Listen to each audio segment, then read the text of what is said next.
Bienvenidos a Delfino con Negocios, soy Giovanni Delfino. Y estamos en resumen semanal. Bienvenidos todos y bienvenido Leonel Paredes desde Buenos Aires. ¿Cómo estás, Leonel? ¿Cómo estás, Giovanni? Bienvenidos, a todos los televidentes, y hoy tenemos también un invitado especial, ¿no, Giovanni? Así es, tenemos invitado especial a Martín Picón, quien es secretario de Comercio Internacional de FECOBA, que es la Federación de Comercio de Buenos Aires. Coméntanos. Bienvenido, Martín. Bueno, muchas gracias por la invitación, Giovanni y Leonel. Un gusto estar con ustedes. Sí, nosotros soy parte de la Federación de Comercio e Industria de la Ciudad de Buenos Aires. Me encargado de la parte de relaciones de comercio exterior. La entidad tiene 230 asociaciones que son parte de FECOBA, de las cuales el 50% son cámaras empresariales que tienen representatividad a nivel nacional.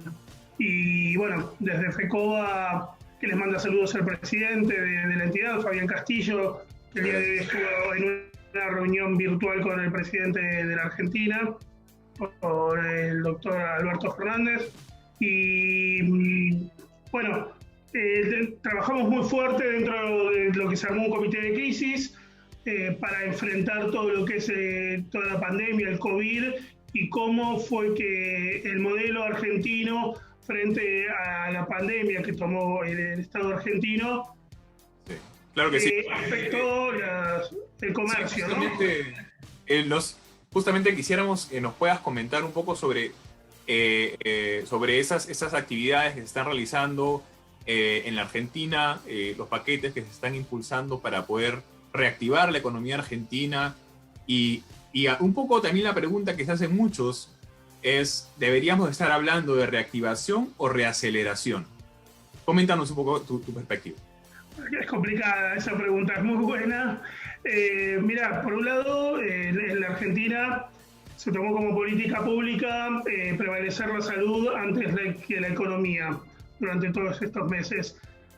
Si bien el gobierno de la Ciudad de Buenos Aires es otro color político partidario que el gobierno nacional y lo que es la provincia de Buenos Aires, sí hubo un trabajo mancomunado como para enfrentar justamente la pandemia.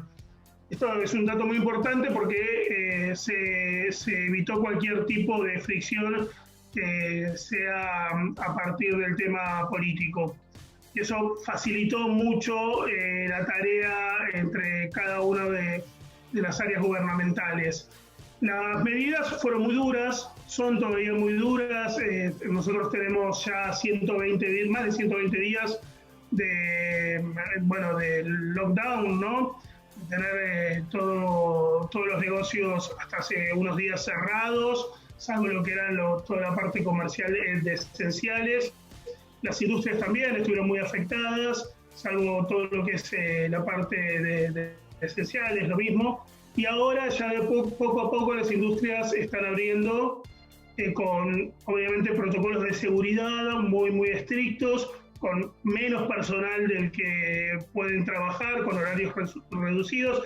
Me parece que es algo que en general está pasando en todo el mundo. Protocolos de salud en la Argentina, la verdad que están funcionando muy, muy bien.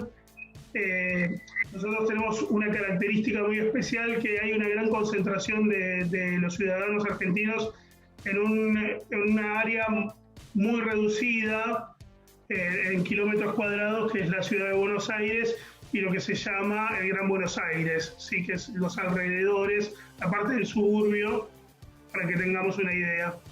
Esa se llama Área Metropolitana de Buenos Aires. Entonces, como esta pandemia y la característica del contagio tiene mucho que ver con el acercamiento y todo lo que tenga que ver con la movilidad, justamente en general los suburbios, todos los operarios o personal trabajaba dentro de la ciudad de Buenos Aires. Entonces, hubo que cortar todas las vías de comunicación o reducirlas a su mínima expresión, como para bajar la cantidad de contagios. Y la realidad que para los números que están en el mundo funcionó. Tuvo un costo muy, muy alto, lo tiene todavía, que tiene que ver sobre el resultado y sobre la vida o no de las empresas argentinas, tanto del área comercial como de todas las industrias. Pensemos que, por ejemplo, las industrias culturales, por decir una, tenés toda la parte teatral que es muy fuerte en la ciudad de Buenos Aires, es uno de los 3 centros teatrales más importantes del mundo, junto con Nueva York y Londres, y realmente está en estado crítico, lo mismo que toda la parte de restaurantes, lugares para ir a comer. La hotelería en el mundo está casi, podríamos hablar, quebrada, ni hablar todo lo que sea la parte de agencias de viajes, y lo que tiene ese rubro, todo lo que sea servicios referidos al turismo, es todos los puestos indirectos que genera, como por ejemplo, justamente, pensemos desde Airbnb hasta los guías de turismo que trabajan por su lado, que eso lo vemos en todas las ciudades, con los paraguas, ¿no?, de colores, con cada uno de su idioma. Son todos trabajos que se han en este momento perdido y eran una gran fuente laboral, y que va a ser muy difícil que puedan volver a reactivarse, primero por miedo a la cercanía de las personas, ¿no?, que va a llevar un tiempo grande. De hecho, todavía la pandemia no la superamos. Empezar a hablar de cómo es la reactivación, y la realidad es que no lo sabemos, porque el mundo no sabe en qué punto de la pandemia se encuentra. ¿Sí? No sabemos si va a haber un rebrote, si no, si está controlado. Sí sabemos que con ciertas reglas la cosa más o menos puede funcionar. Entonces, tenemos un piso hoy en día. Creo que todo lo que estoy hablando me parece que es algo a nivel mundial. Todos sabemos que tenemos un piso, que es la crisis, y que la facturación va a ser quizás un 20% de lo que estaba facturando anteriormente, sea cual sea, con suerte, sea cual sea el comercio o la industria, ¿no?, a la cadena de valor a la que vos pertenezcas. A partir de esto viene la gran disyuntiva que tienen los industriales y los comerciantes, que es si este porcentaje justifica seguir abierto. Entonces, porque la característica de la pyme, ¿no?, de la pequeña industria argentina, que es una empresa familiar, que da más del 80% del trabajo en la Argentina, es un caso similar al modelo de Italia, en características coyunturales, ¿no?, que tiene la pyme argentina. Hay realmente un acercamiento familiar del dueño de la pyme con su empleado. Yo visito muchas pymes, de hecho yo, aparte de ser secretario de Comercio Exterior de FECOBA, soy director ejecutivo de la Cámara Argentina de Productos Químicos, que es una de las cámaras más importantes de insumos para todo tipo de industria, y visito muy seguido empresas. Y yo, por ejemplo, hace 15 días o 20 días atrás, visité una empresa que está trabajando a un 20% real de lo que puede, y habían hecho toda una inversión muy grande en toda la empresa, desde paneles solares, terraza verde, en fin, espectacular. Y vos ves en los pasillos nombres y apellidos. Yo dije, discúlpame, este apellido en esta sala que dice, no, ¿sabes qué? Nosotros estamos hace 50 años, y esos nombres son de empleados que estuvieron todos estos años y se jubilaron. Como homenaje les ponemos ese nombre. Eso es la pyme argentina. Ese es el espíritu de la pyme argentina. Es el acercamiento, es el empresario pyme que le paga la fiesta de 15 a la hija de su empleado, que le da el adelanto para que se pueda comprar su primer auto el empleado joven, que le paga parte de la carrera universitaria para que siga adelante, sabiendo que seguramente una vez que termine, él o ella va a tomar otro vuelo en una empresa mayor. Sin embargo, lo hace porque apuesta al país. Entonces es muy duro ver para todos nosotros, creo que esto es a nivel mundial, no quiero centrarlo en nosotros solamente, cómo esta pandemia nos muestra lo débiles que somos ante una crisis económica como la que tenemos. Lamentablemente, las características de la crisis económica que la Argentina ya estaba viviendo, hace que esta situación sea mucho más dura que para cualquier otro país, seguramente. Porque a todo esto tenemos que tener en cuenta el miedo del empresario argentino a la planificación a largo plazo, porque es muy difícil poder hacer un costo en dólares, porque es muy difícil saber si vas a poder, si te van a facilitar la posibilidad de enviar el dinero a aquella persona que le compraste un insumo en el exterior para que tu empresa funcione, porque las leyes laborales en la Argentina, si bien yo estoy de acuerdo que tienen que defender sí o sí al empleado, creo que es un derecho, y está muy bien que así sea, no puede ser que en nombre de eso el 60% del costo de un producto sea impositivo y de carga social, laboral, ¿no? Claramente eso no funciona y no va a funcionar tampoco haciendo cada dos meses, 6 meses, 8 meses una devaluación del dólar, porque eso no es una planificación estratégica para un país. Creo que ese es el problema, no de este gobierno, creo que es casi endémico, es generacional, creo que es cómo se plantea la política interior en la Argentina y cómo la economía es afectada por esto, ¿no? Es un modelo que hay que discutir. Sí. Algo que podemos estar de acuerdo todos, y creo que es la experiencia nos ha demostrado a nivel mundial, todos los países, es que la digitalización nos ha permitido poder recuperarnos más rápidamente.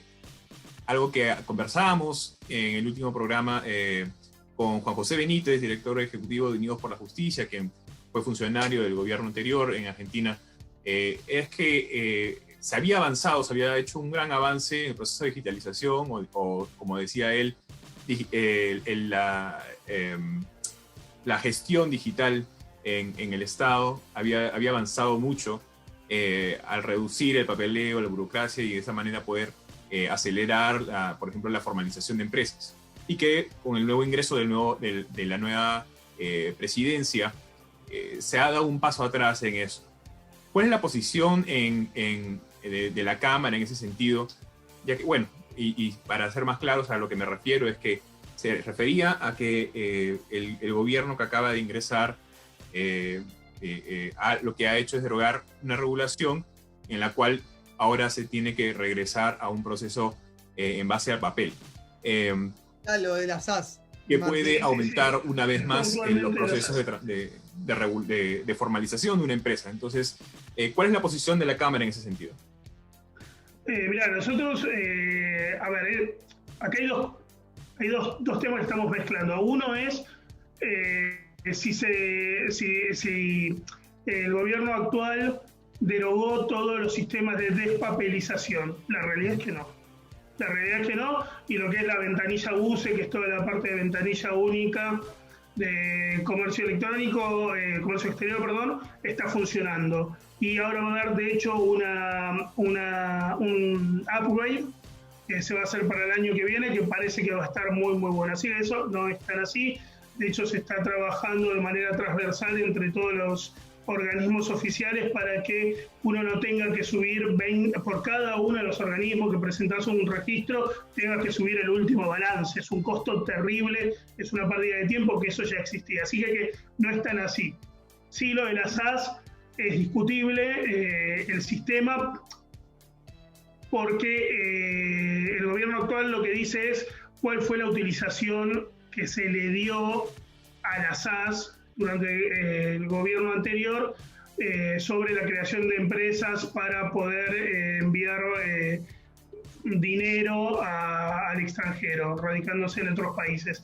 Dice que eso fue, el porcentaje de empresas que lo hicieron fue muy alto sobre las empresas que lo utilizaron, o las nuevas empresas que lo utilizaron para crear realmente empresas genuinas. Decirte que tenemos una posición tomada sobre eso, la realidad es que tenemos otros problemas en este momento que tienen que ver con la crisis económica, que es coyuntural y que es mucho más profunda. O sea, yo la verdad que hoy, no sé si estoy pensando tanto hoy. cuán ágil tiene que ser la creación de una empresa. Yo lo que quiero es salvar la empresa que está hoy.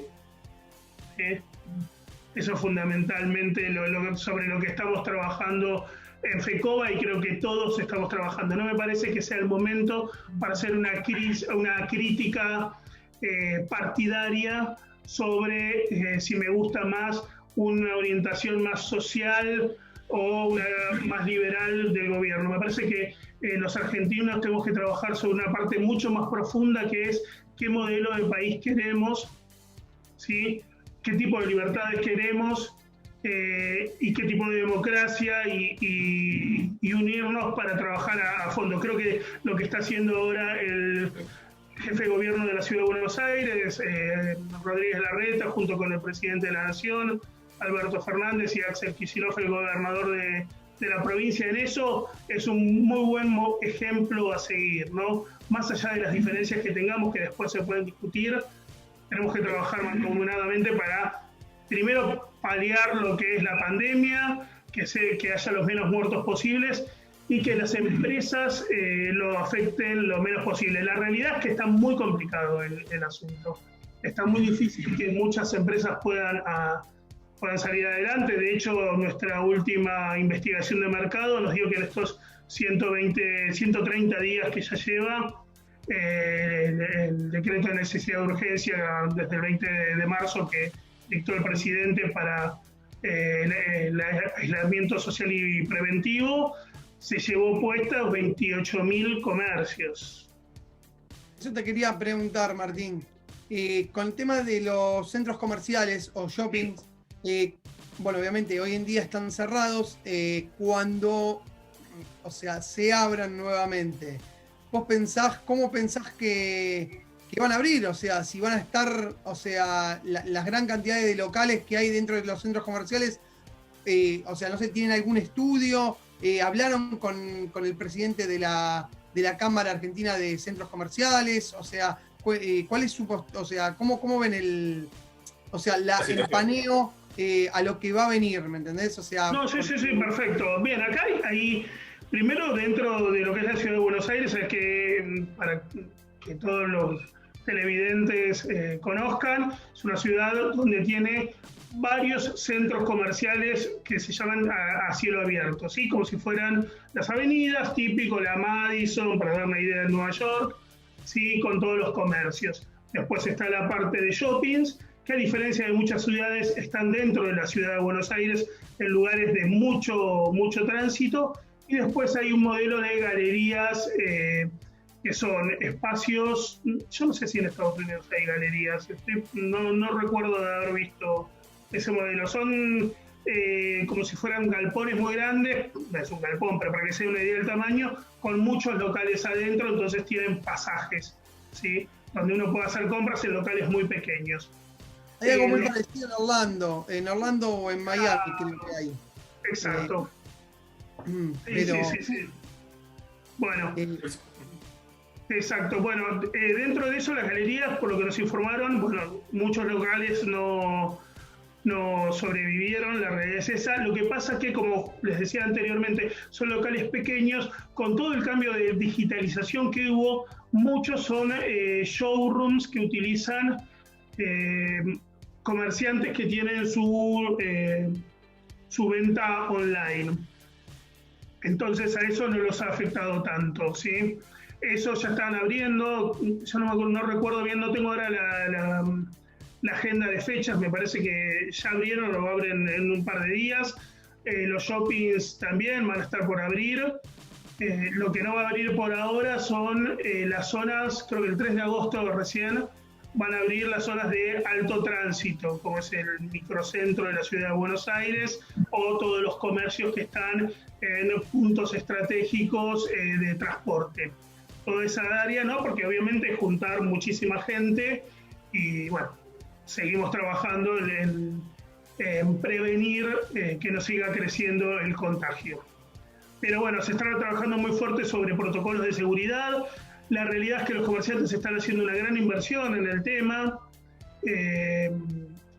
Muchos lo vivieron como como una gran frustración cuando hace 20 días atrás se volvió a cerrar todos los comercios en la ciudad por los brotes y se habían abierto, habían comprado mercadería, habían traído de vuelta a sus empleados, en fin, habían hecho toda una cantidad de inversiones que la vieron de vuelta frustrada y que ahora está arrancando de vuelta.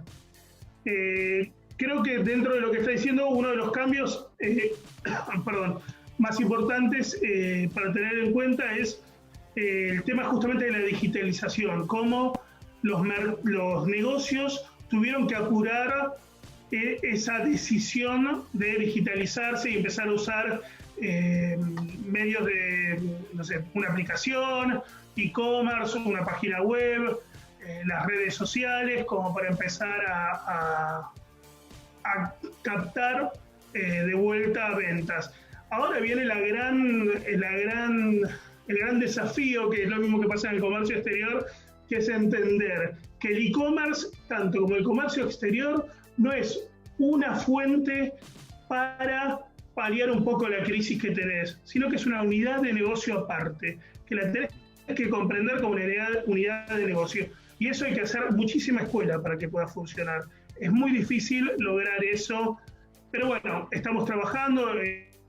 FECOBA hizo ahora una aplicación que es muy interesante, que es gratuita, que se llama Estoy Cerca, que es un geolocalizador para que cualquier persona dentro de la ciudad de Buenos Aires pueda tener cuáles son los locales que tiene cerca de cualquier tipo de rubro, qué productos, qué horario tiene, poder sacar un turno para ir a comprar o para su peluquería, por ejemplo.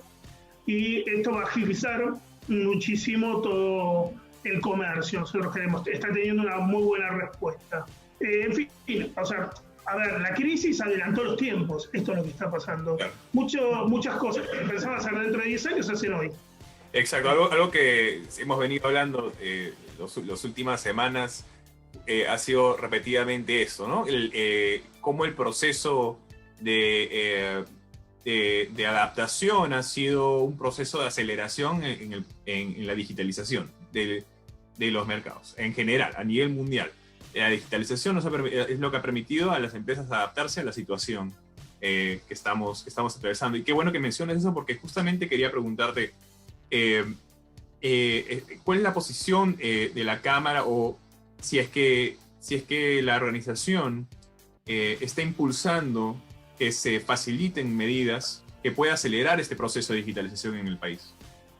Bueno, sí, desde ya. De hecho, lo que te estaba diciendo, que se creó esta aplicación, Estoy Cerca, estamos haciendo webinars y capacitaciones constantemente sobre este tema. De hecho, también estamos queriendo impulsar, entre otras cosas, a ver que los planes de capacitación para gente que está sin empleo, que antes quizás se hacía enseñándole un oficio para la industria manufacturera, hoy sea enseñarle cómo crear o desarrollar páginas web, cómo desarrollar todos los canales de e-commerce, para que ellos mismos puedan, con esta nueva herramienta, ofrecer ese servicio a comercios e industrias. Creo que ese es el nuevo desafío que en el mundo tiene que pasar, más en Latinoamérica. Hay que trabajar muy fuerte que las nuevas capacitaciones que se den a la gente sean para esos rubros, ¿no? Y tomar todo el conocimiento que tienen todos los chicos millennials,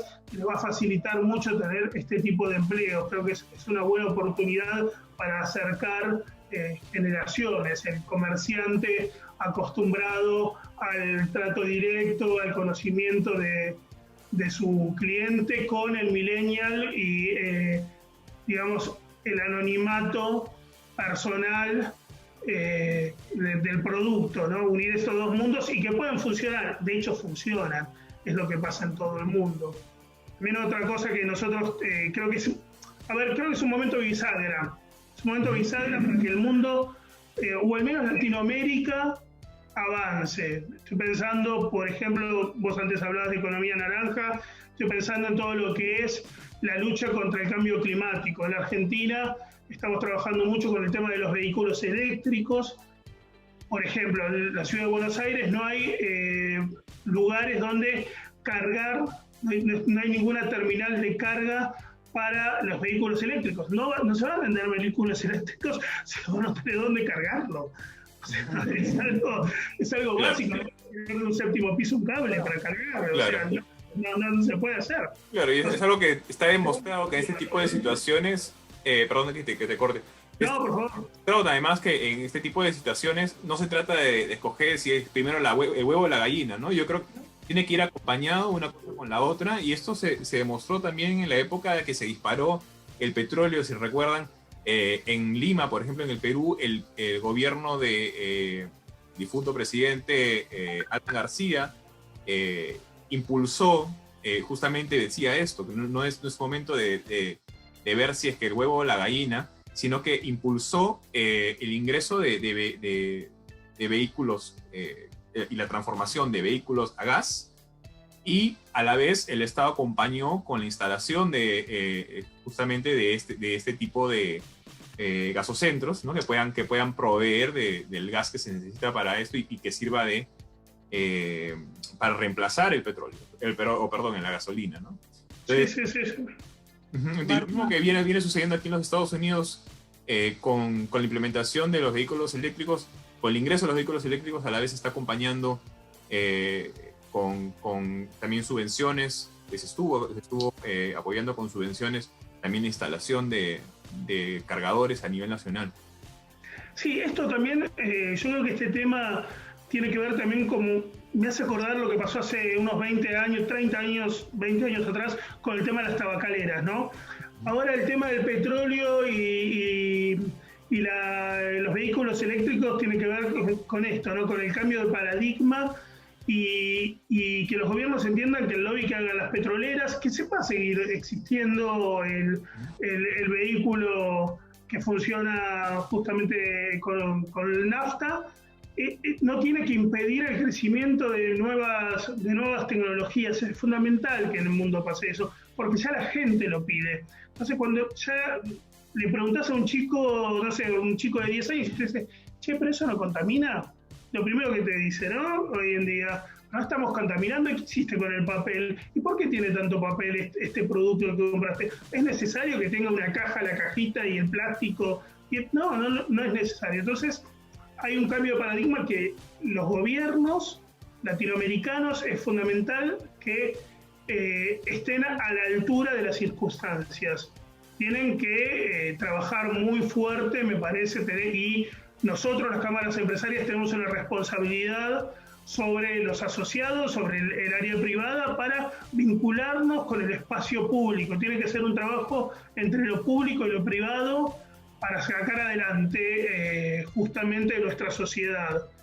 En esto, en la Argentina, ahora se hace una red que es muy interesante, que es la red argentina de municipios frente al cambio climático, donde hay 250 aproximadamente municipios de todo el país, donde se están planteando desde toda la luminaria de LED hasta la ley provincial para armar parques industriales donde se desarrollen vehículos eléctricos o los paneles solares para todos los espacios públicos, y se está trabajando muy fuerte, que quizás esa es la ventaja de las zonas más pequeñas, ¿no? Que es más fácil armarlo que en una ciudad tan grande como es Buenos Aires. O quizás no, quizás en Buenos Aires vos lo ves en París, y en París, no sé, se les ocurrió poner los autos eléctricos que uno los podía rentar cualquiera con su tarjeta de crédito en cualquier lado, y fue la forma de promocionar el sistema, y hoy se mira mucho más, de una manera mucho más lógica, el utilizar esos autos. En una ciudad, sí, es un auto chiquito que va despacio. Sí, bueno, puedo ir rápido y necesito espacio para estacionar. Pero y eso ya ha cambiado, ¿no? Ya el vehículo eléctrico ya no es un vehículo lento, ya no es un vehículo... Puedes ni hablar, eso sí. Todo eso ha cambiado muchísimo, ¿no? Igual, sí. Martín, en la ciudad de Buenos Aires también tenemos que decir que todo lo que son las empresas de monopatines eléctricos se fueron. O sea, no, con todo el tema del COVID, terminaron yéndose del país, ¿no? ¿No es así? Claro. ¿O cómo en general, la economía de compartir es lo que ha cambiado con todo esto, ¿verdad? Sí, a ver, cambió. Sí, Sí, cambió, pero siguen invirtiendo. Creo que el empresario, el industrial dedicado a este tipo de industria no contaminante también tiene otra mirada, ¿no? También se plantea su empresa como su aporte personal a que el mundo esté mejor. Entonces, en general no es que cierran ni que se van, sino que quizás muchos están en un impasse para ver qué es lo que sucede. Pero yo te puedo asegurar, porque tengo contacto con muchos industriales del área en la Argentina, que no dejan de hacer investigaciones tecnológicas y de ver de desarrollo de nuevos productos. Así que en eso no creo que sea tan el panorama tan duro.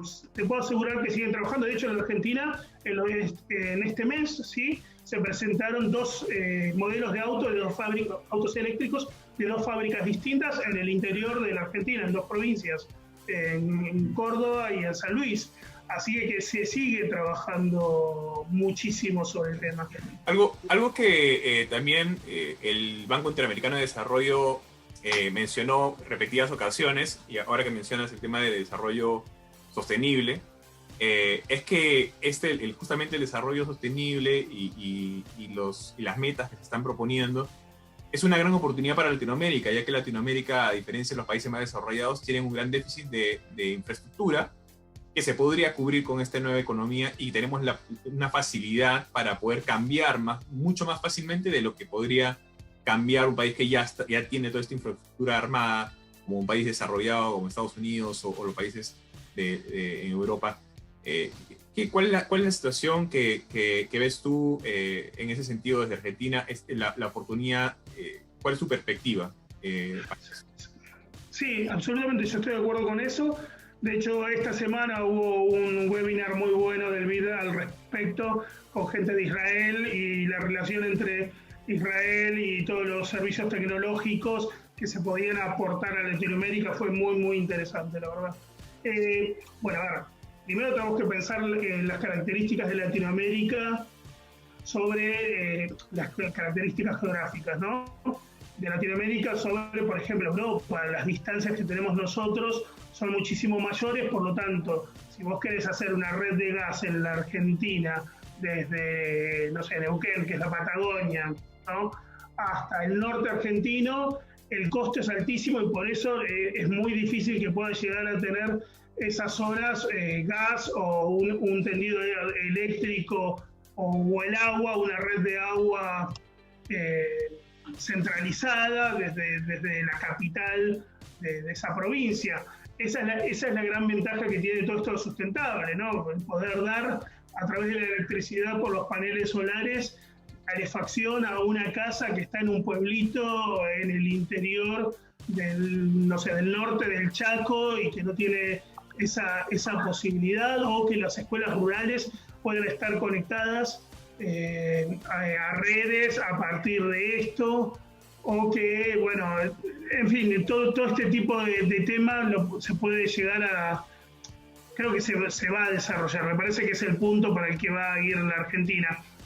La Argentina, para mí, uno de los puntos que hay que trabajar muy fuerte, justamente hablando de lo que son las provincias, es que tengan mayor protagonismo los ministros de producción de cada una de las provincias. Creo que es un faltante. Dependen demasiado de un ministro de la producción de Nación, está demasiado centralizado en la Argentina y de Buenos Aires, y que ellos tomen las decisiones. Creo que los ministros de producción de cada una de las provincias tienen que tomar un poco el modelo como Estados Unidos, ¿no? Que cada estado es absolutamente independiente, es casi un país, y toma cuál es su regla para hacer que su PBI sea más alto y no estar dependiendo de la decisión de Washington. Ese creo que es el gran cambio también que es necesario que se haga desde la Argentina, y no es un cambio fácil. Martín. Sí, en Latinoamérica y en toda Latinoamérica, ¿no? Desarrollar la descentralización. Desde ya, fundamental. Perdón, Martín, siga él. no, todo bien, Giovanni, pero algo que me quedó ahí pendiente al principio que estuviste diciendo, que el presidente hoy de FECOBA se reunió en una teleconferencia virtual con el presidente de la Nación, Alberto Fernández, por la prórroga del ATP, que el ATP, para nuestros televidentes, es el programa de asistencia de emergencia al trabajo y a la producción. ¿Vos tenés alguna información? ¿Nos podés contar un poquito de qué se estuvo hablando? El presidente de FECOBA nos escatimó información todavía. No tengo mucha, porque aparte no pasaron tantas horas. Se ha guardado mucha información, espero el día de mañana tenerla, pero lo que te puedo comentar es sobre el ATP, creo que es una medida necesaria. Para los que no lo conocen en el extranjero, lo que se hace es, el gobierno cubre un porcentaje del sueldo del trabajador. No es que se da como subsidio, sino que después la empresa lo tiene que devolver en cuotas con un interés que para la Argentina es bajo, que es el 24%. Yo imagino que una persona de Estados Unidos que está escuchando un interés del 24% está cerrando su empresa y está haciendo corriente. Bueno, para nosotros es casi un chiste, 24%, lamentablemente, por cómo es la inflación en nuestro país, que es, la verdad que es una situación tremenda. Es muy difícil que una empresa llegue a ser competitiva cuando si quiere invertir tiene un nivel de intereses en los créditos tan alto. Sin embargo, esto es importante destacar, se hicieron líneas de crédito al 12%, algunas, en la provincia de Buenos Aires. En la ciudad de Buenos Aires salió una línea de crédito que lo están tomando muchísimo los comerciantes.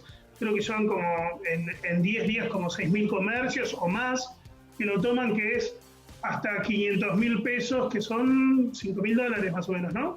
Si no me equivoco. Estoy diciendo bueno, más o menos 500.000 pesos, y se lo dan a 6 meses de gracia, con 6 meses de gracia, o sea, lo tomás hoy, lo empezás a pagar en enero y con una tasa del 12, ¿no? Si no me equivoco, sí, del 12%. La tasa que es una tasa bajísima para nosotros. Martín, pero ¿vos no creés que, esto te lo pregunto, o sea, como conocedor de empresas y demás, ¿no crees que el Estado tendría que hacer, más allá del partido político, pues en la ciudad, ¿no crees que el Estado en sí no tendría que hacer como un perdón fiscal en algunos impuestos, como por ejemplo en los ingresos brutos, que es uno de los únicos países en el mundo que los está cobrando? O sea que sabemos que Argentina es muy caro, o sea, tiene muchos impuestos una empresa, casi alrededor de 160 impuestos, y no sé si me quedo corto. ¿Vos no creés que una forma de salir para darle oxígeno a la pyme, a la empresa, a la pequeña y mediana, sería un perdón fiscal de diferentes impuestos? Ejemplo, tenemos impuesto al débito, impuesto al crédito, ingresos brutos, impuesto al cheque, y así hay varios. No sé, eso te lo pregunto a modo de personal, o sea, ¿qué opinás? A ver, yo creo que es una medida para tomar ante la emergencia, un perdón fiscal, que creo que sería muy importante, pero volvemos a lo mismo. Creo que la decisión es mucho más macro. Creo que lo que hay que plantearse no solamente es si no pagaron y cuánto deben, sino cuál es el modelo impositivo que quiere la Argentina. ¿Sí? Porque si yo te hago un perdón sobre lo que debes y sigo cobrándote lo mismo, estamos en la misma. Estamos en la misma. Dentro de 2 años volvemos a lo mismo, volvemos a la inflación, al interés. Creo que después de esta crisis se tendría que hacer una buena reforma tributaria y seria. O sea, como se está postergando hace mucho tiempo. Y por otro lado... Sí, total. Perdón, Giovanni, la última, y después de ahí... No sé si por favor, dale, adelante. Martín, por cuestiones laborales, se encuentra en Uruguay. Quería preguntarte un poquito, ¿cuál es tu panorama de Uruguay? Que nos cuentes un poquito cómo está el país vecino de Argentina. Bueno, yo tuve que venir por temas laborales y también personales hace unos días a Uruguay. Si bien estuve pasando la cuarentena, cuando llegas acá tenés que tomar una semana o 14 días según el hisopado que te hagas. No voy a entrar mucho en detalle para no aburrir, pero bueno, recién ahora, digamos, estoy empezando a salir. Yo lo que veo es la diferencia de una sociedad que la gente está relajada. Ya eso solo, o sea, yo vengo de un nivel de paranoia en la ciudad de Buenos Aires que nunca pensé que iba a vivir en mi vida, porque no solamente lo que estaba sucediendo, sino el nivel de comunicación que se tiene, esta cosa de que te vayan diciendo cuántos muertos hay por día, que yo la verdad que no sé hasta qué punto no es un acto de perversión plantearlo de ese lugar, ¿viste? Es demasiado cruel. Y no me parece que sea un camino para que la gente comprenda que se tiene que mantener la distancia social. Me parece que a ver, es como mandar al rincón al hijo y en vez de sentarlo y explicarle las cosas. Me parece que se tendría que haber manejado desde otro lugar. También es cierto que los gobiernos, ninguno se esperaba esto y que hicieron lo que pudieron. O sea, lo puedo comprender eso, que esa fue la decisión del gobierno nacional, a diferencia del gobierno de Uruguay, que me parece que a veces cuando se los compara es muy injusto, no puedes comparar el tamaño de Uruguay y la cantidad de personas de habitantes que tiene Uruguay o Montevideo con la Argentina. Es absolutamente ilógico, no tiene nada que ver una cosa con la otra. Hay que respetar las decisiones que tomó Uruguay, que están seguramente muy bien tomadas, y hay que comprender por qué la Argentina tomó las decisiones que tomó. Luego, cuando termine, habrá que ver en la balanza de la Argentina, que es lo que a uno le corresponde, ver si el resultado fue positivo o negativo, y los gobiernos pagarán o no el precio de esa decisión en la próxima votación. Eso es lo que pasa, ese es el gran la maravilla de la democracia. Con respecto a lo que vos me decías de cómo veo Uruguay, yo lo veo bien. Se nota la crisis igual. Ayer fui a comer afuera a un restaurante y en el restaurante nos decía tengo las mesas muy separadas, no solamente por el tema del protocolo, sino porque no entra gente, ¿sí? Hoy fui a un shopping que acá están abiertos y había muy poca gente, los locales te diría que vacíos, en los supermercados también ves poca gente. También es cierto que estoy en Punta del Este, que es una ciudad balnearia, veraniega, y estamos en pleno invierno, que hace un frío tremendo el día de hoy, no se pueden dar una idea de lo que es. Entonces hay muy poca gente, entonces también puede ser un poco por eso que sucede. Pero la crisis, yo al menos acá también la veo. ¿Ves algunos locales cerrados, o sea, como se ve en la ciudad de Buenos Aires, o no? Más, o sea, es... A ver, bueno, te voy a comparar Punta del Este, sí, pero estamos fuera de temporada. Maldonado, que sería la ciudad de residentes, la verdad que no se ven locales, no he visto locales vacíos. No. Sí que la están pasando mal, o sea, que no están vendiendo lo que esperaban vender. Eso creo que es a nivel mundial. Se retrajo el consumo. Es como decís vos, fue como yo siempre digo, y lo decimos con Giovanni, es como que cayó un meteorito en la Tierra y como que obviamente nadie se lo esperaba, y es como decís vos también, Martín, cada gobierno hizo lo que pudo y a su alcance. Claro. Algunos mejor. Sí, absolutamente. Igual la capacidad de cada país, ¿no? Sí. Desde que... situaciones muy distintas. Por ejemplo, acababan de anunciar, bueno, en un artículo del día de hoy en la BBC, BBC Mundo, elogiaban la capacidad que tiene el Perú para poder recuperarse, por ejemplo, de esta situación, porque tenía altas reservas, grandísimas reservas, para poder responder a la situación, cosa que otros países no lo tenían en este momento para poder reactivar la economía. Ahora, quisiera mencionar, o mejor dicho, preguntarte, porque hemos llegado ya a la parte del programa en el que queremos preguntar tu perspectiva del 2021. ¿Cómo ves la perspectiva comercial de Argentina hacia Latinoamérica y hacia las Américas en realidad? ¿Cómo ves se va a desarrollar de acá al 2021 las relaciones comerciales o el comercio argentino hacia las Américas? Mira, yo creo que va a pasar, en gran parte va a depender de lo que hablamos antes de los cambios o no que están sobre la parte impositiva. Es muy difícil exportar cuando tenés que pagar una retención del 2% sobre la exportación, es una locura. O sea, se entiende que es una... Pregunto esto porque muchos están preocupados por que le llegue el vino a casa. Claro, no, sí. No, te entiendo. A ver, yo lo que te puedo decir, yo tengo cierta esperanza que funcione esta semana.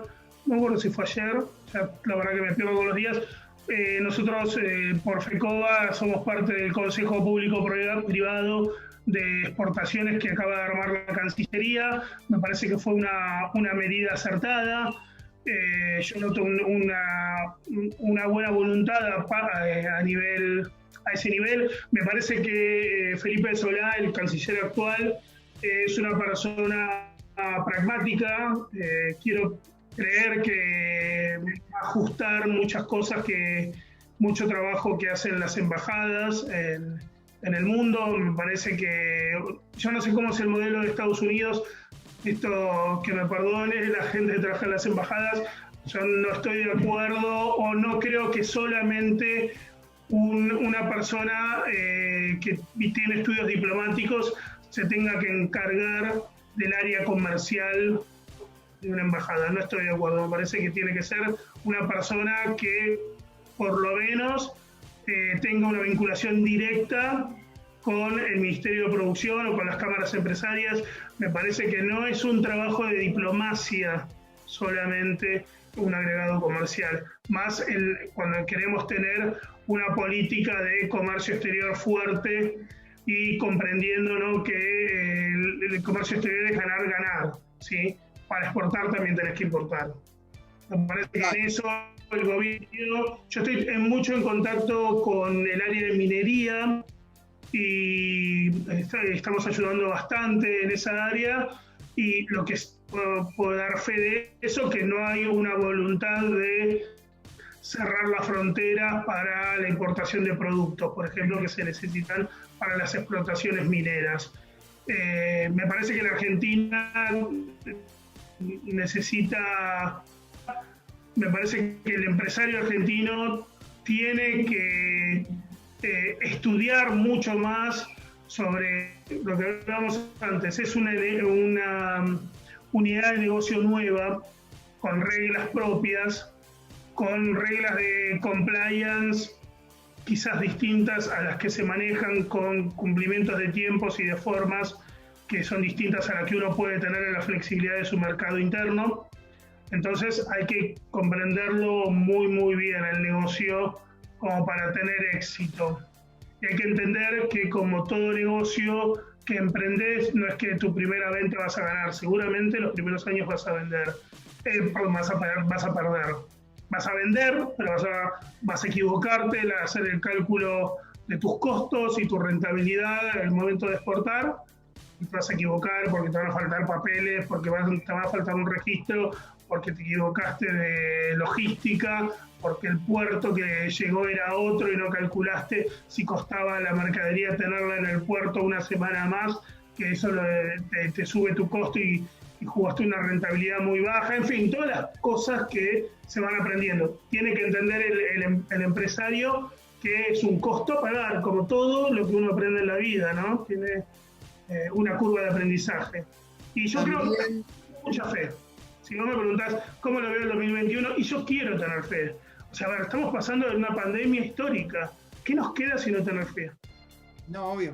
Pero también es importante que por una vez por todas se logren políticas claras, tanto de comercio internacional como políticas claras y reglas del juego claras para las pymes. Y no que un día te digan una cosa y otro día te la cambien, porque realmente también eso está bueno, porque si vos tenés políticas claras, atraes inversores, o sea, y creo yo que la Argentina hoy en día lo que necesita son dólares y euros que vengan a invertir a la Argentina, para poder seguir produciendo, exportando y ser competitivos en el mundo. Sí, totalmente.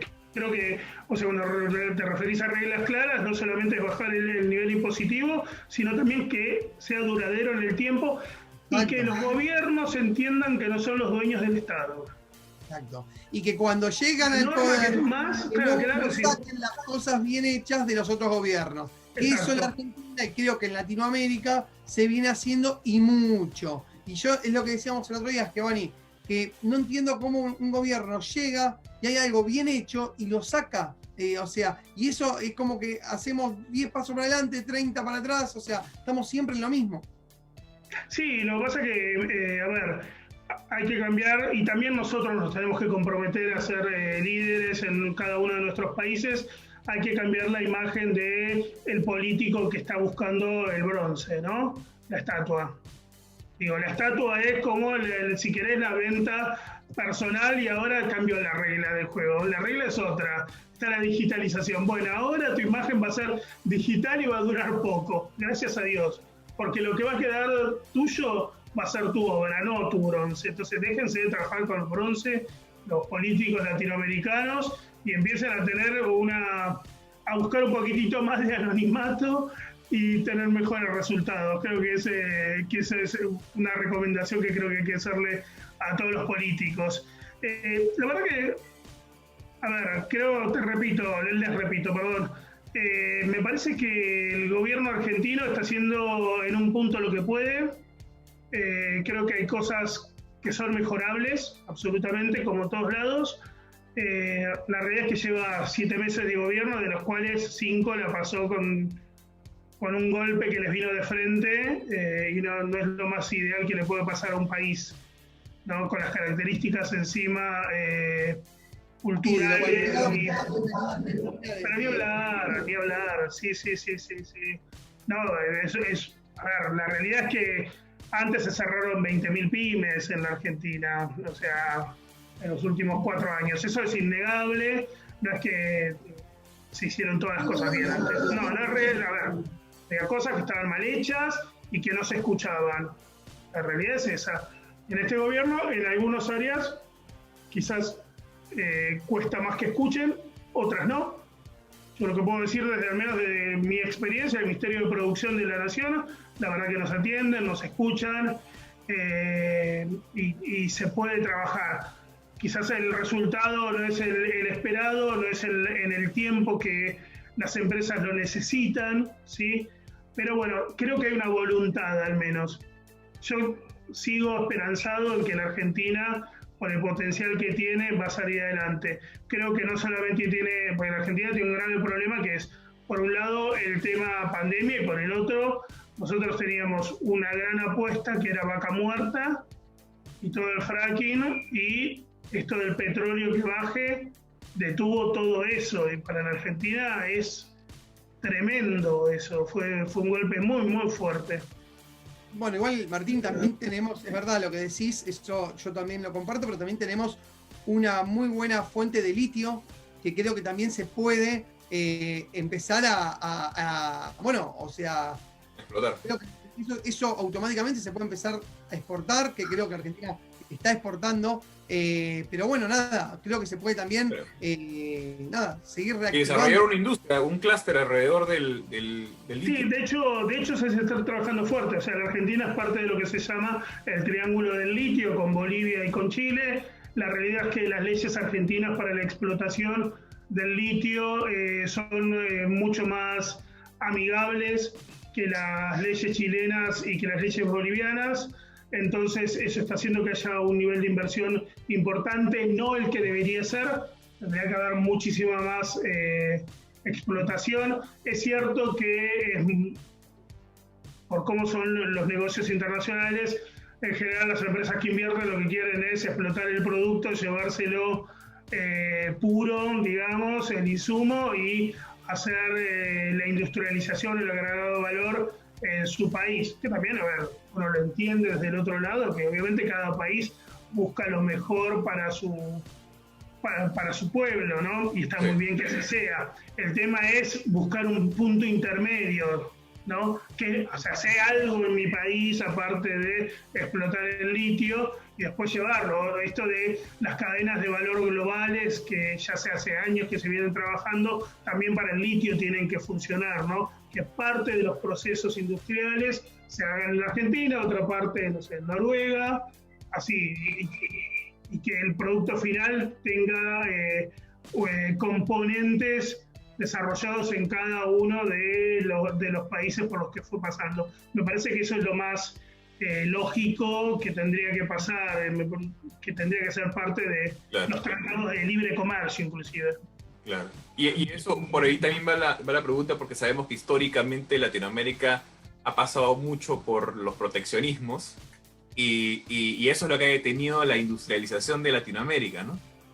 Pero ¿cuál sería, como parte de tu perspectiva al 2021, la posición argentina?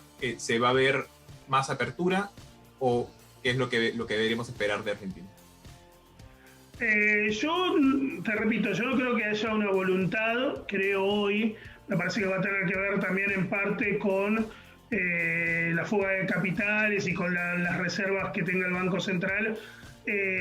Yo no veo que haya una voluntad de cerrar la Argentina al comercio exterior, ¿no? A la importación de productos.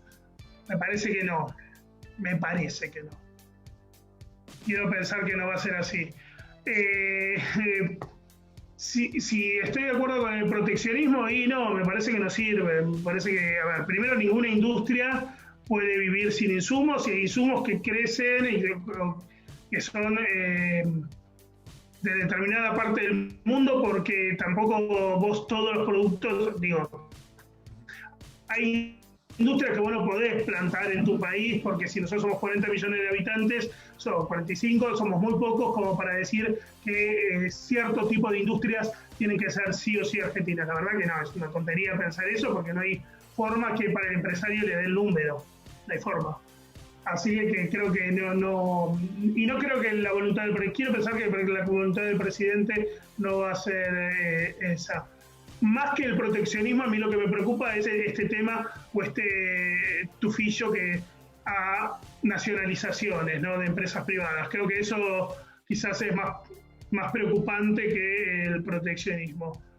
En Brasil, por ejemplo, estamos viendo que se viene una ola de nacionalizaciones. Privatizaciones de empresas. Al revés, sí. Exactamente, para atraer las inversiones. ¿Qué es lo que se esperaría o cuál es tu perspectiva que se espera en ese sentido en la Argentina? Una vez más. A ver, yo lo único que espero es que por lo menos quede igual. ¿Viste? Yo con que no empiecen a nacionalizar, a hacerse cargo de cosas que no podemos, que no tenemos la oportunidad de desarrollo, de manejarlas, porque aparte no sé si es el Estado el que tiene que decidir sobre cierto tipo de industrias, ¿no? Porque ya hay muchísimas veces las volvés no solamente no competitivas esa empresa, sino que haces que no se vuelvan competitivas las empresas de ese mismo rubro. Entonces ya es toda una cadena de ralentizar a ese tipo de industria. Creo que ese es uno de los problemas que presentan las nacionalizaciones. También los modelos de privatización hay que estudiarlos bien. En la Argentina nosotros vivimos una etapa de privatizaciones en la década del 90 que nos dejó sin trenes en la Argentina, ¿sí? Sin una gran red de trenes, y que gran parte de la cantidad de ciudadanos que viven cerca de la ciudad de Buenos Aires es por esa razón, porque murieron pueblos enteros porque no pasaba más el tren. Entonces hay que tener mucho cuidado sobre si todo lo que se privatice es bueno, todo lo que se nacionalice es malo. Tampoco es así la cosa, ¿no?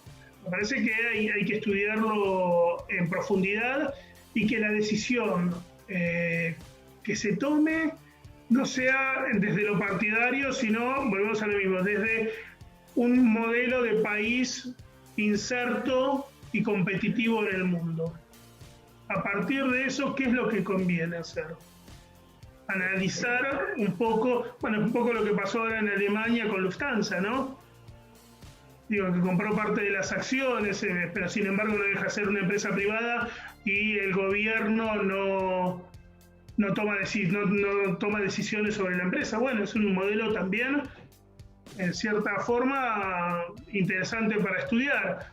Digo, esto que estamos hablando, que cambian las reglas de juego macroeconómicas y de esa manera influye sobre la política de cada uno de los países, es cierto. Ahora creo que va a haber como hasta nuevos modelos de negocios entre el espacio público y el privado. Uno de los problemas que para mí tiene faltas, no problemas, que tiene Latinoamérica, que vos, Giovanni, nombraste antes, me parece que es muy importante, falta mucho, que es el desarrollo de clústeres.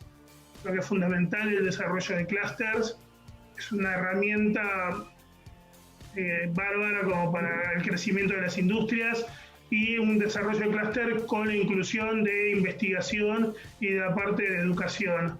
Es una pata que tienen que tener en los industriales. Me parece que hay que trabajar muy fuerte sobre esa área, es fundamental. Claro que sí. Gracias, Martín.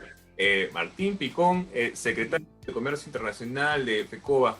Muchas gracias y espero te podamos tener muy pronto otra vez en el programa. Cuando ustedes quieran, ha sido un placer estar con ustedes. Muchas gracias. Gracias. Hasta la próxima. Chao. Bien, Lionel, ¿qué comentarios te dejan la entrevista del día de hoy? Y mirá, primero que está bueno haberlo tenido a Martín porque nos dio un poco un panorama de cómo FECOBA, que justamente es la cámara que aglomera a las pymes en la ciudad de Buenos Aires, cómo se está moviendo, qué panorama nos está dejando en la Argentina. Por otro lado, ¿sabes, Giovanni? Te quería contar lo siguiente. Estabas ahí, estábamos hablando, y yo me estaba fijando que me estaba llevando justamente un mensaje que hay una aplicación. Mirá, viste que estamos hablando del tema de los centros comerciales y demás. Bueno, se creó una aplicación en México, Brasil, y llegó a la Argentina, que te permite con esa aplicación ingresar a cada local del centro comercial, de cada país obviamente y de cada sector, y vos poder comprar con la aplicación. Ok. Es buenísimo, es muy bueno. Eso creo que ves, o sea, eso es un claro ejemplo de una de economía naranja, de un desarrollo de software, claro. De un desarrollo exactamente de software. Me pareció muy, perdóname que te lo traiga a cola, pero me acaba de llegar recién. Me pareció algo muy, muy bueno. Muy creativo, sí. Lo estoy ahora, obviamente lo que hice, lo googleé.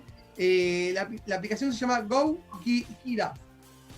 Así que, bueno, nada, lo podríamos desarrollar en otros programas, o sea, pero me pareció muy a colación por todo el tema de lo que veníamos hablando con Martín, de que los negocios estaban cerrados, de que cómo iban a ser las reaperturas en los centros comerciales.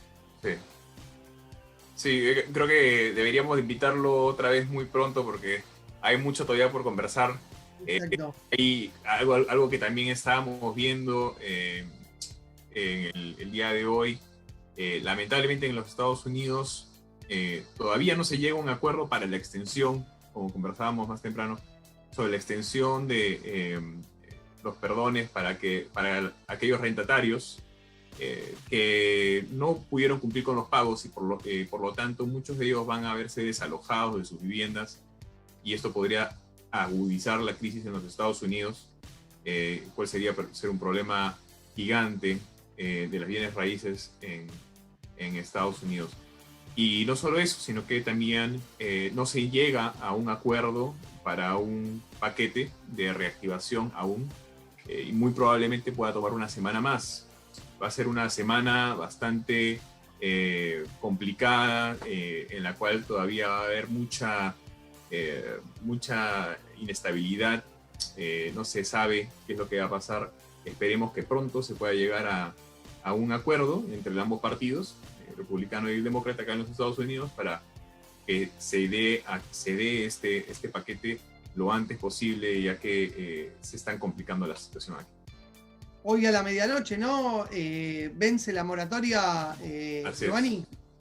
Y como para los televidentes que no son obviamente americanos, estaría bueno contarles, ¿no? Que esto es más que nada para los inquilinos y para también la gente que sacó una hipoteca pero es federal, ¿no? El tema de esto Fue una orden federal que aplicó el presidente Trump cuando se fue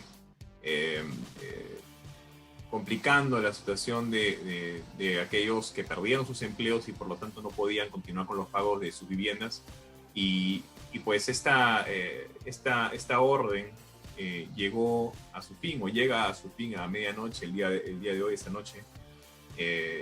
Y por lo tanto esto podría complicar la situación para esta semana. Por esa razón, el día de hoy se disparó también el oro, como sabes, el oro es un refugio para las inversiones, ya que se espera que ya que no se ha llegado a un acuerdo, se complique la situación económica aquí en los Estados Unidos y por lo tanto el oro subió y la bolsa cayó. Sí, además, si pasa eso, también se puede debilitar el dólar y bueno, obviamente, con lo que conlleva eso, que también el euro está subiendo, la moneda europea está subiendo más, ¿no? O sea, sí. El dólar... Lo que hemos estado... ¿Cómo está viendo eso allá? Algunos analistas comentaban que la posibilidad de que la moneda americana deje de verse como también como un refugio para las inversiones y que comiencen a ver más hacia Europa. Y por lo tanto, esta situación, esta crisis, podría afectar aún más el tema de la inflación en los Estados Unidos. También se podría agudizar, complicando. ¿Cuánto es la inflación, Giovanni, en los Estados Unidos hoy en día? ¿En cuánto más o menos? ¿En qué dígito está? ¿Sabés más o menos? Me has agarrado exactamente con esa cifra, no la tengo exactamente en este momento. No importa, pero más que nada... Porque, sí, pero el problema está en que si es que las inversiones o los inversionistas, en vez de apuntar hacia el dólar como un refugio y comienzan a ver hacia Europa y otras monedas más fuertes, lo que va a suceder es que el dólar puede perder valor. Puede aumentar la inflación, dada a la inestabilidad que se está viviendo a causa de la situación sanitaria que hay en el país, en el cual no se ha podido mejorar aún a comparación de otros países como otras regiones, como en Europa, por ejemplo, donde ya se han podido recuperar o aplanar la curva y poder reabrir y recuperar la economía, aunque aún se espera que más adelante en el año, alrededor de mediados de octubre, puede empezar una segunda ola de la pandemia, y con esta nueva segunda ola podría haber más cierres en muchos lugares, no necesariamente a niveles nacionales, pero sí en las zonas de mayor densidad poblacional, como en las grandes ciudades de los Estados Unidos y otros países del mundo. Claro. Mirá, ahí justamente me estaban diciendo por acá por el auricular, la inflación de los Estados Unidos, y lo estaba mirando, es de un 2,73% y se pronostica que para el 2021 llega a un 2,27%, o sea, como que baje. Hasta la fecha. Sí, como hasta que baje la inflación. Que bueno, nada. Esperemos que se mantenga esa proyección y que, porque todo va a depender de qué medidas se tomen a nivel... Exacto, claro, obvio.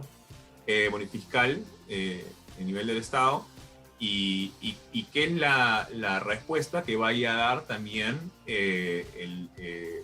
la Reserva Federal de los Estados Unidos, ¿no? Porque sabemos que la Reserva Federal también está inyectando trillones, o bueno, le llaman trillions, a que son billones de dólares a la economía de los Estados Unidos, y eso también va a tener a largo plazo un efecto inflacionario. Sí, ojalá que se recupere y que obviamente que esto del tema de las hipotecas, se pongan de acuerdo.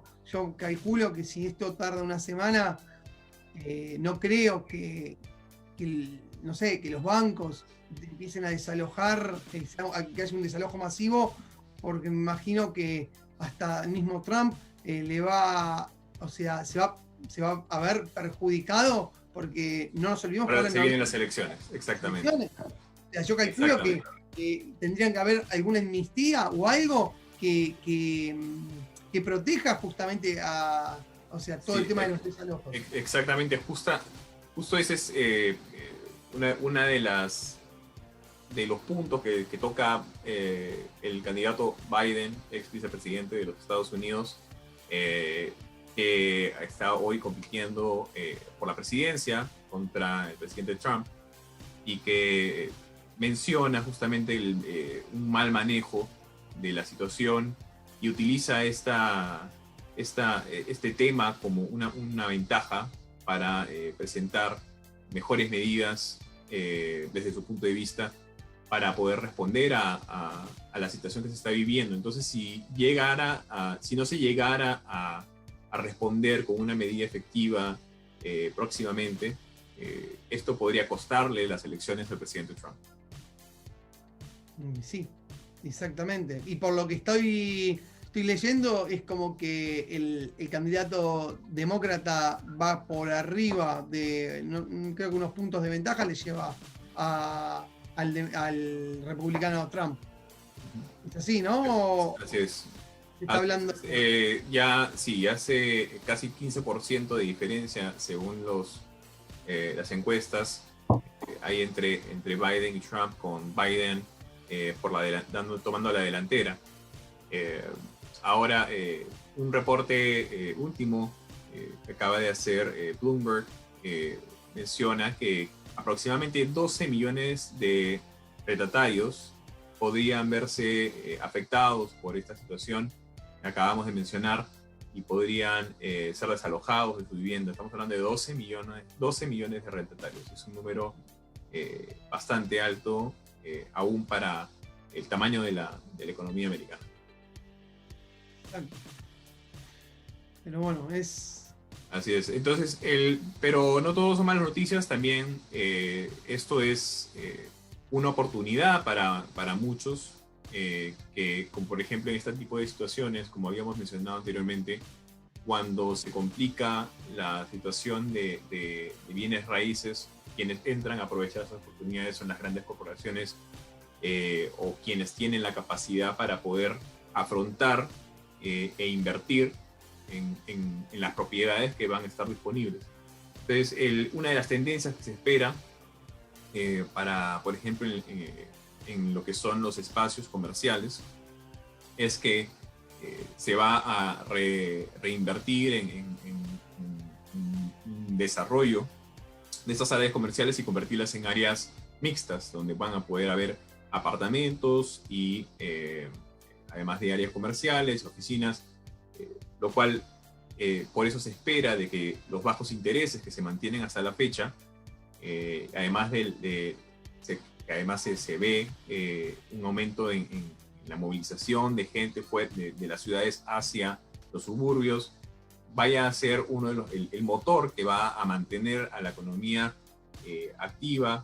Uno de los motores que van a mantener a la economía activa va a ser los bienes raíces. Los bienes raíces aquí en los Estados Unidos, ya que a pesar de todo lo que se está viviendo, todavía se mantiene estable, especialmente aquí en el área metropolitana de Washington, donde Amazon está construyendo su segundo headquarters y que no solamente está trayendo millones de dólares y talentos muy bien pagados a esta zona y no ha detenido la construcción que se tenía prevista, sino que además muchas otras empresas tecnológicas están sumando y viniendo al área metropolitana de Washington por su estabilidad, por el talento que existe, por la infraestructura que mantiene, de cercanía al gobierno federal, una serie de ventajas que hacen atractivo al área metropolitana de Washington y la mantiene estable, tanto la economía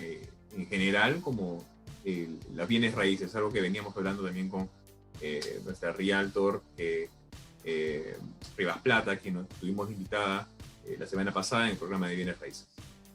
¿Qué te iba a decir? Mira, Giovanni, estaba mirando el Washington Post y estaban que Trump, bajo presión, impulsa la reapertura de las escuelas.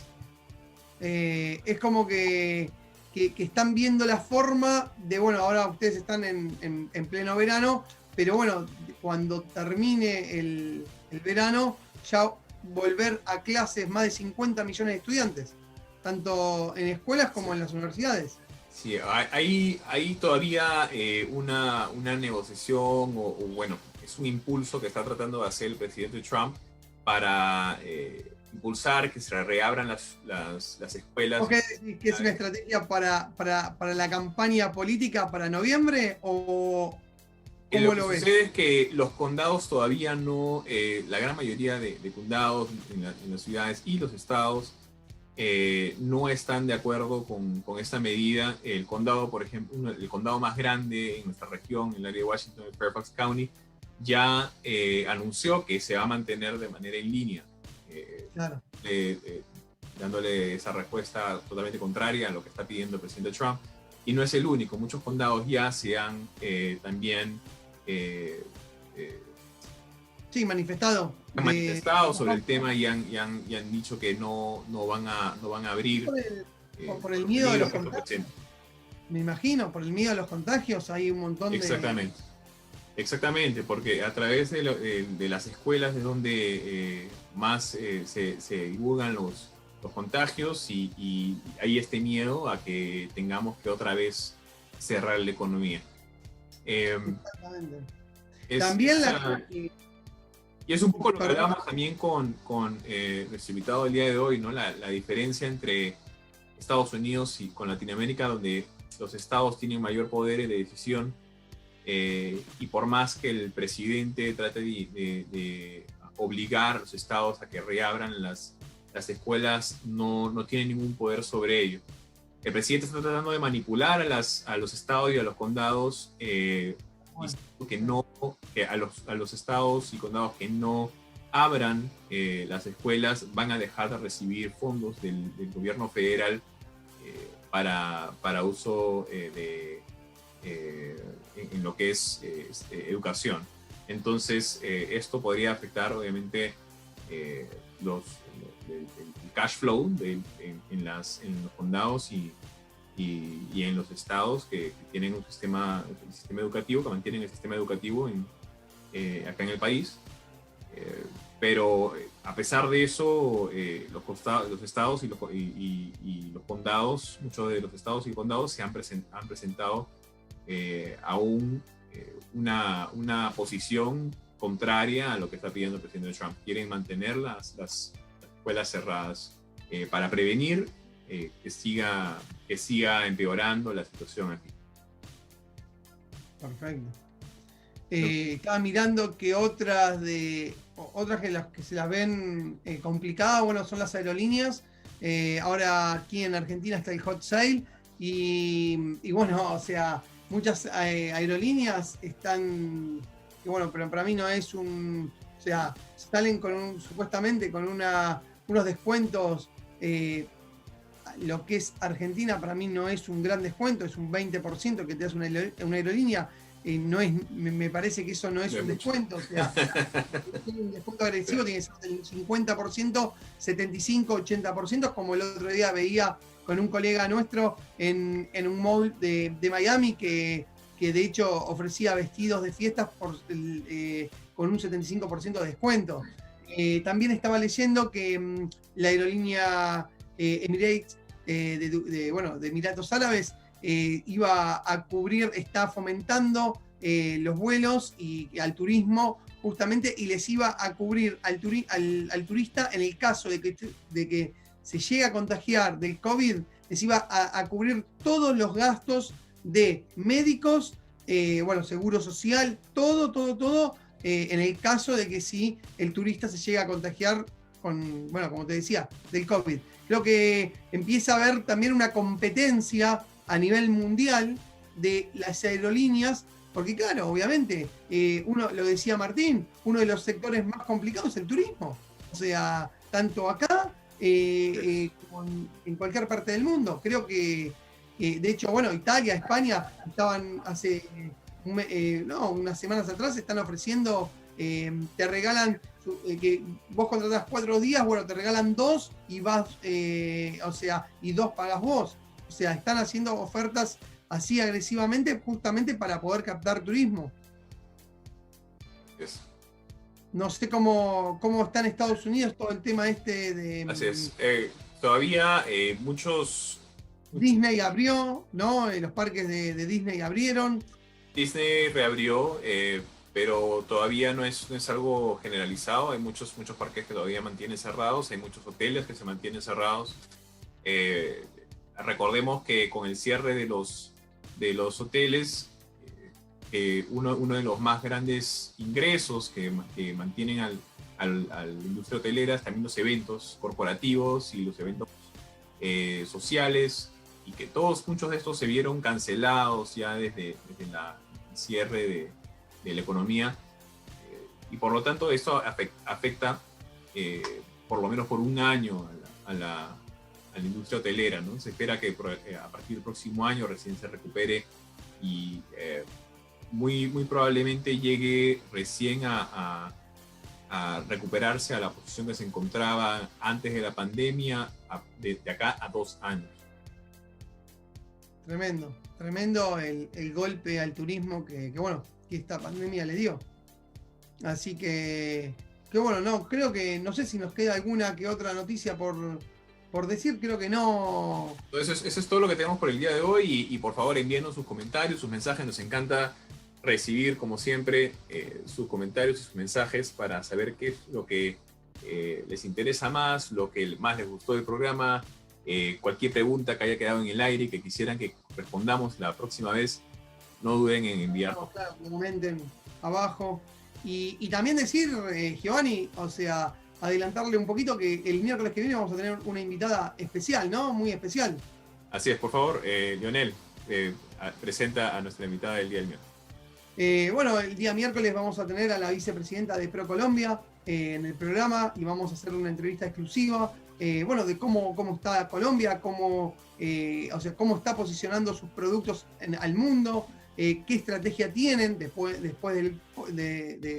COVID. No sé, me estoy olvidando algo más, o sea. Así es, vamos para conocer un poco más sobre la perspectiva que tiene ProColombia después del COVID, qué cosas han cambiado, qué se mantienen, qué es lo que ellos esperan como oportunidades y además de retos que van a tener que atravesar como organización. No solamente la organización, sino los productos exportables de Colombia hacia el mundo. Va a ser un programa muy interesante, no se lo pierdan, el miércoles a las 7 de la noche. Exactamente. Hora de Washington. Que tengas un buen fin de semana, nos vemos, muchísimas gracias a toda la audiencia, y bueno, nos reencontramos el miércoles.